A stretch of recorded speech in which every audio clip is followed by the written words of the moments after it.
Hello mga kapamilya, kapuso at ka-Starbies. Ngayon ay magpapatuloy tayo sa 1 million challenge vote ni Kuya. So eto na nga mga ka-Starbies.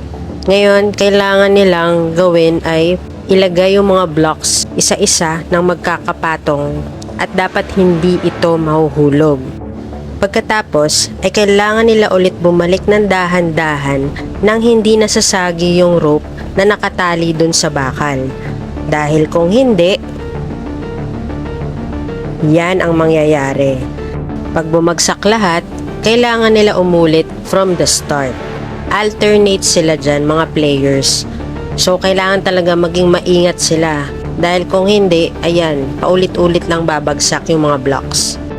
Sa challenge nga pala na to, ang nanguna na ay ang Chares, ang duo ni Charlie at Esnir.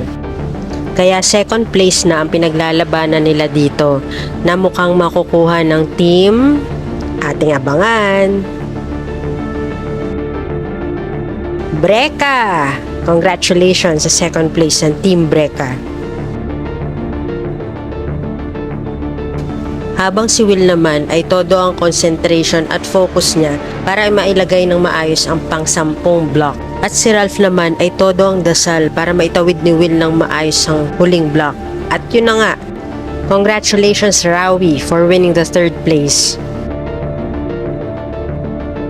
Nahuli man ang Asper, pero hindi ito susuko. Tuloy-tuloy pa rin si AZ at River sa paglagay ng mga blocks dahan-dahan at sa pagtawid sa mga ropes na dapat hindi nila masanggi. At pagkatapos ng 5 oras at kahit tila nawawalan na ng lakas ng loob si AZ, si River naman ay maingat na nilagay ang pang-10 blocks nila at agad na rin siyang bumalik sa starting point nila ng sobrang ingat. Nagbiro pa ito ng bahagya sa kanyang mga kinakabahang housemates hanggang sa congratulations Asper for getting the 4th spot. And to get their rewards for the 4th place is Asper with 60,000 votes. Next is Rawi for the 3rd place with a total of 90,000 votes.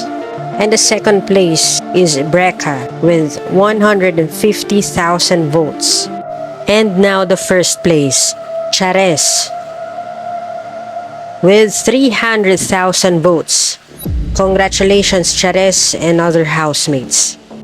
And these are the 1 million vote challenge result as of to date. Number 1 is Chares, and number 2 is Breka, 3rd Asver, and 4th Rawi.